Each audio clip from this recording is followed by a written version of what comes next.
Welcome to FPB's Meet the Candidates.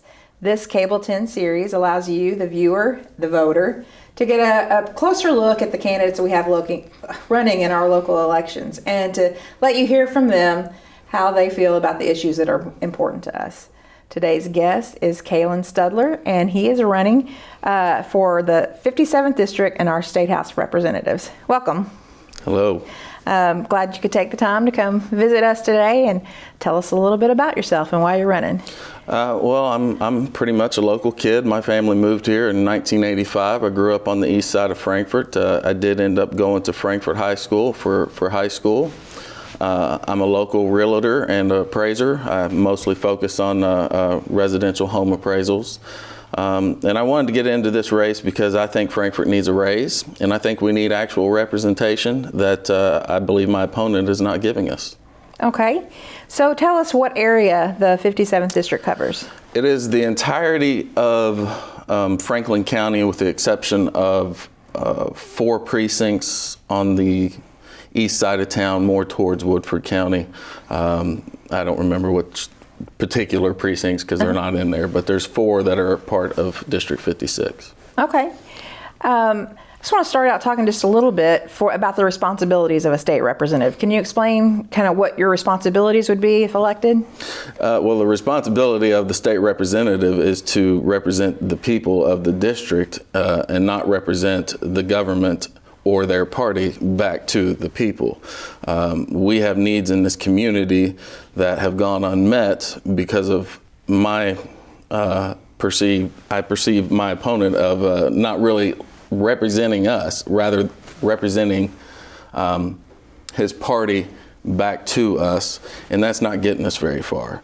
You need to be able to write bills that actually affect the people of our community rather than just I understand there's state level issues that have to be done, but the first duty is to represent your precinct. And I think if someone is to be honest with themselves and look back at my opponent's history, they're going to find he hasn't done much specifically for our community. Okay, well, you mentioned unmet needs in our community. What do you think those are?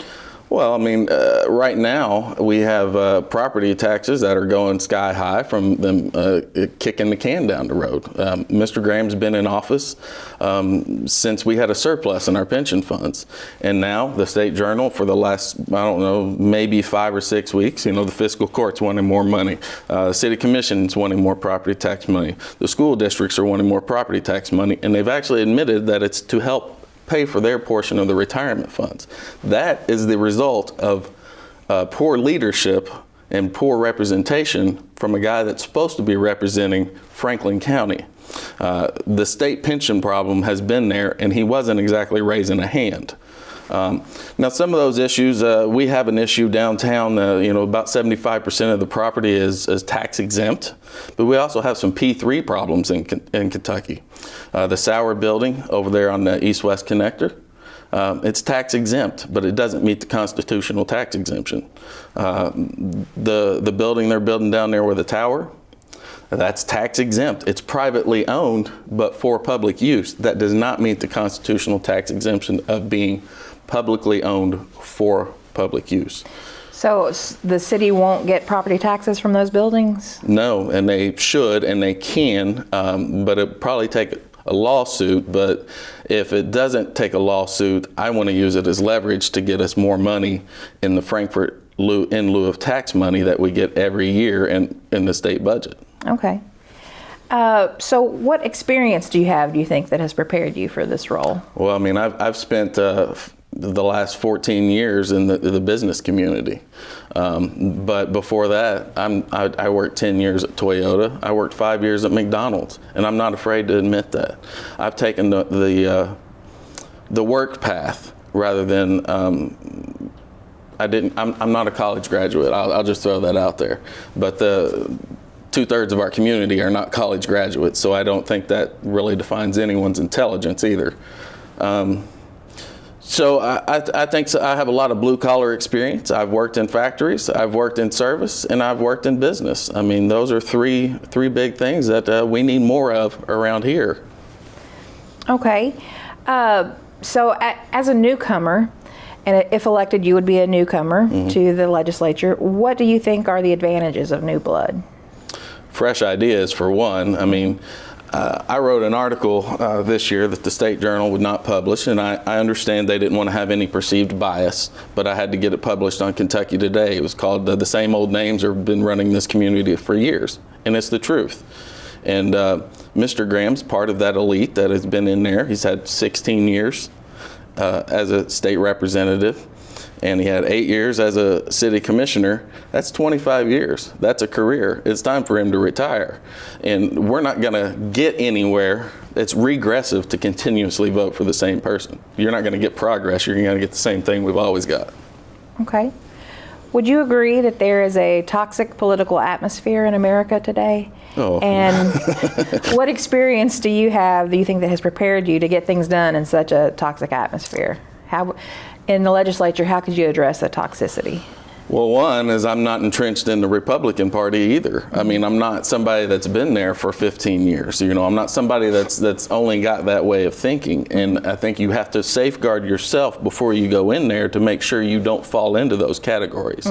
Now, I mean, I'm not going to back away from the fact that I'm a Republican, but there are many issues that we face that are really, they should be nonpartisan, but we make them partisan, and it shouldn't be. And the pension bill this year was one of them.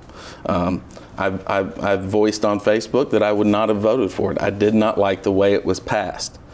We could debate the merits of some of the stuff in the bill, but I don't like trying to govern through a loophole. I think that's what many people feel that was done. And if Republicans want to remain in power, they can't do things the same way Democrats have always done them, because that's been done hundreds of times to pass a bill, but nobody ever made a lawsuit against it. So would you say that the pension is the biggest issue in your district right now? I would say it's the hot topic, but I think the state employees feel left out. The teachers got a lot of the press, and you know, our largest constituency is actually the state employees. And from being out there and talking to them, I feel like they have felt underrepresented, especially this year. Okay. So we've talked about the Franklin Circuit Court, the school districts, and the city commission all raising taxes. What can we do at the state level to generate more revenue so that we can minimize future tax increases?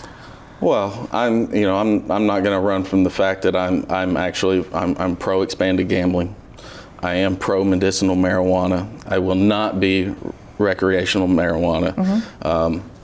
You just answered my next 3 questions. Okay, well, those are some small things. That's, medicinal marijuana is not going to bring in a lot of money. I think the estimates I've seen was about $100 million. Then you're going to have regulations. You're going to have people and oversight.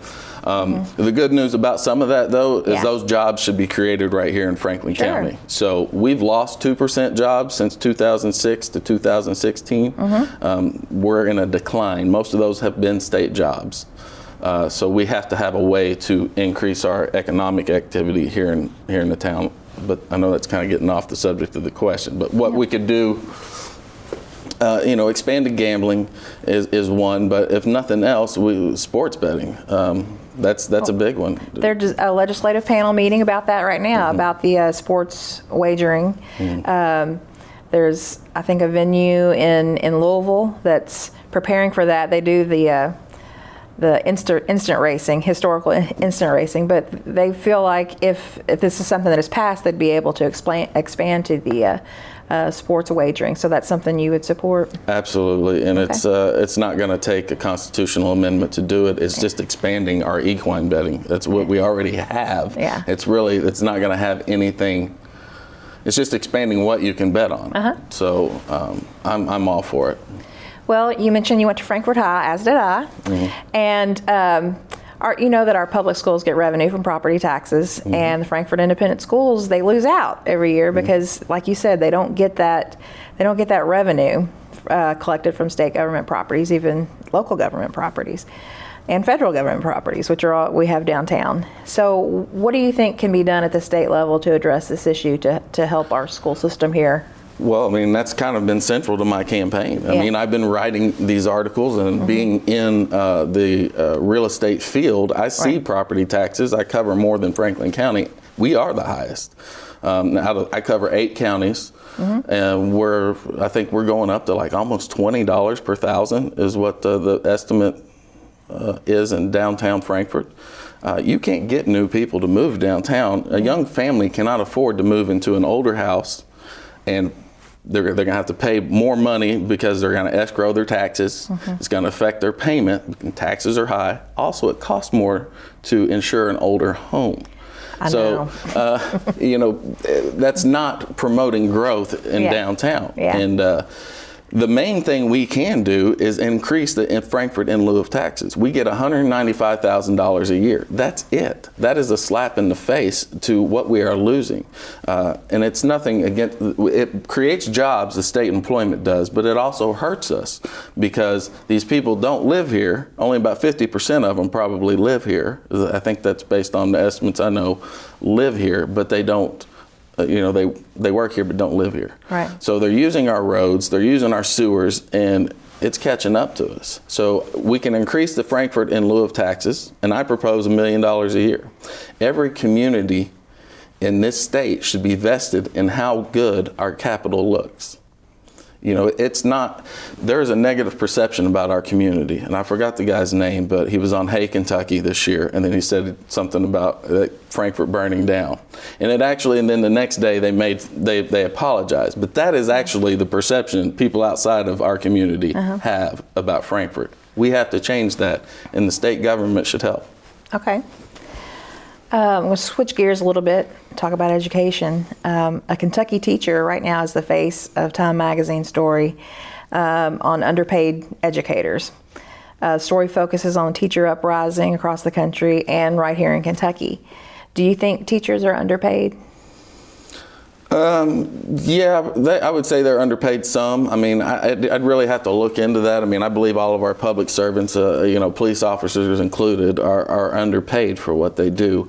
I mean, you could look at that on the scale of why does an NBA basketball player make X amount and then we don't, So yes, there are things that could be looked at there. Okay. And I'm not opposed to increasing pay for that.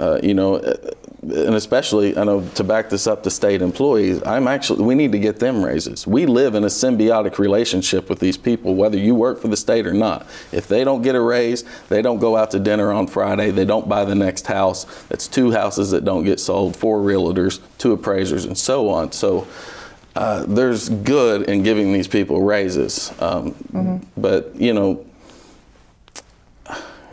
the median salary for a teacher, I think, is about $51,000. I think. I mean, that's not a shabby amount of money, though, when you compare that to the rest of the state, either. Okay. So I think we got to keep it in perspective. But I'm not against giving them raises. Absolutely not. Okay. Well, in Kentucky, teachers this year forced school closures and a statewide sick out following the passage of a controversial bill about the pension. They were commanding the lawmakers' attention with protests and rallies held at the Capitol. If you had been in the legislature, how would you have responded? And do you agree with having these protests for the teachers to come and speak with the legislators? Oh, I absolutely agree with the protest. I mean, the capitalist in me was thinking, gee, I wish I owned McDonald's today. I mean, I'm sure that all the restaurants in town were being successful with 10,000 extra people coming through. But on a serious note, I've already stated I would not have voted for Senate Bill 151. Yeah. I just wouldn't have done it. I didn't like the passage of it. I didn't like the loophole, the backdoor type deals. I don't want to govern that way. And again, they were there for their pension. And if I was a teacher, I would be mad as heck too about my pension, the status. My opponent himself has underfunded the pension by $1.4 billion with his budget votes. And yet he's a teacher himself. So, Well, you're running as a Republican, and the party leader in our state is Governor Bevin. De facto. So, do you agree with his response to the teachers? I have agreed with some of that, but to back up the specific one that I did make a statement again on my Facebook was kids being left at home.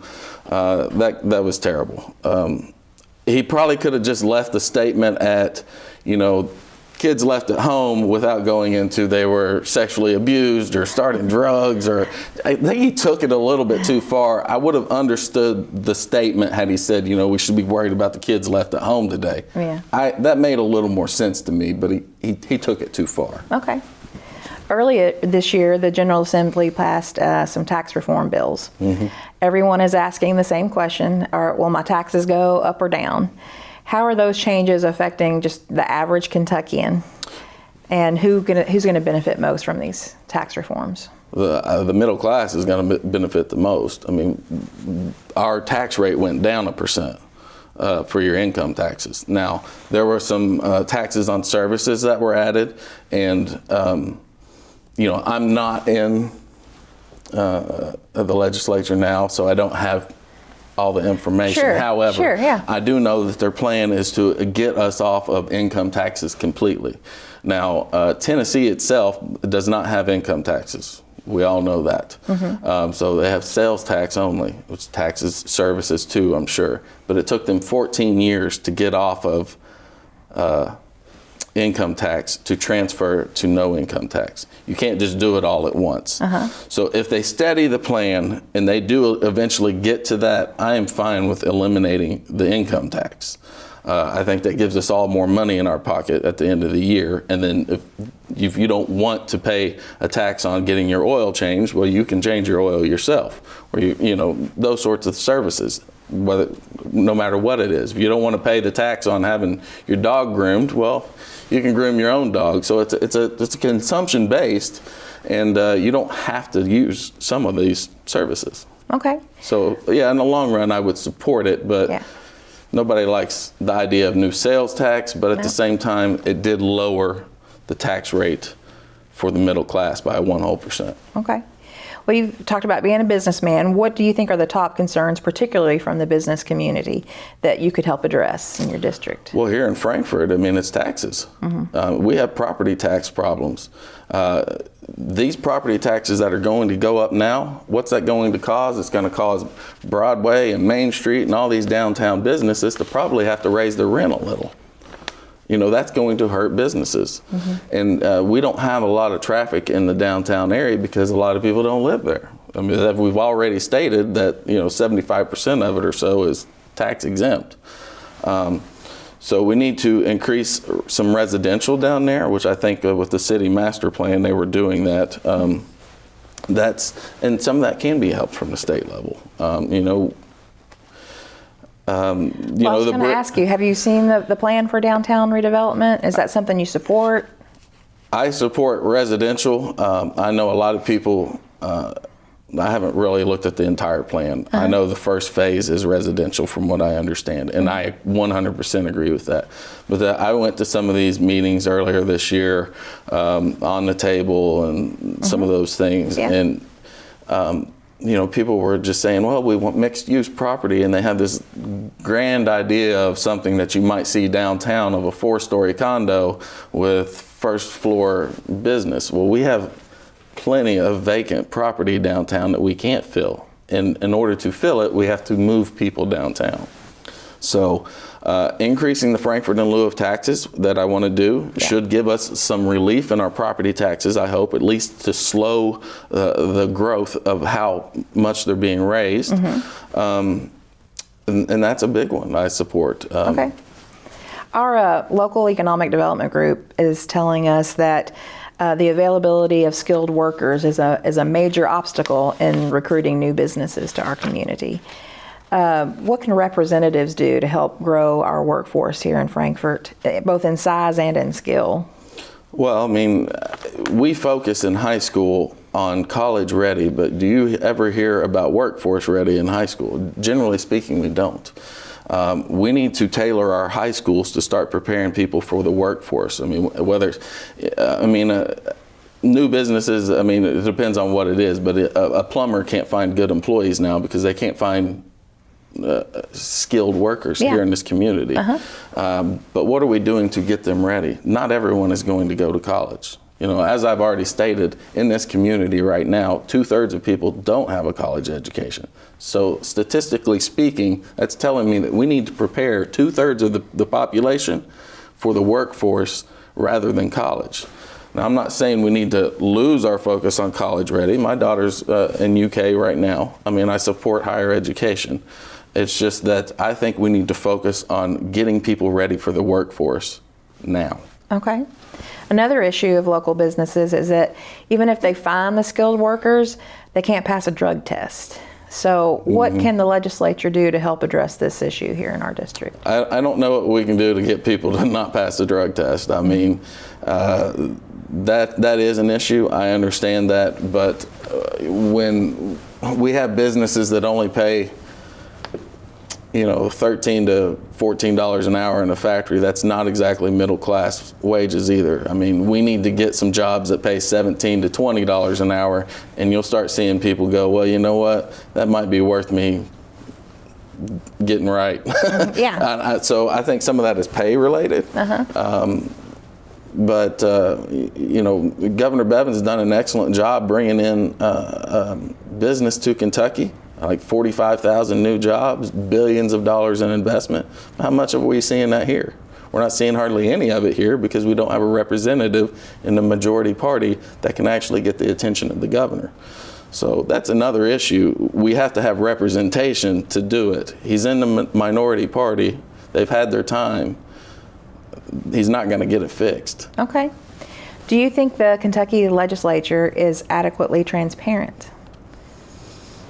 You know, I think you might have to look through some stuff. You know, there's good websites. I'm all for transparency. I mean, it's something it's on my door hanger. So if there's anything we can do to increase it, then I'm all for it. Okay. So I don't know how adequately, you know, would take being in there and having a little more knowledge. And Okay. Do you think the Kentucky General Assembly has provided enough oversight of the executive branch? Overall, yeah.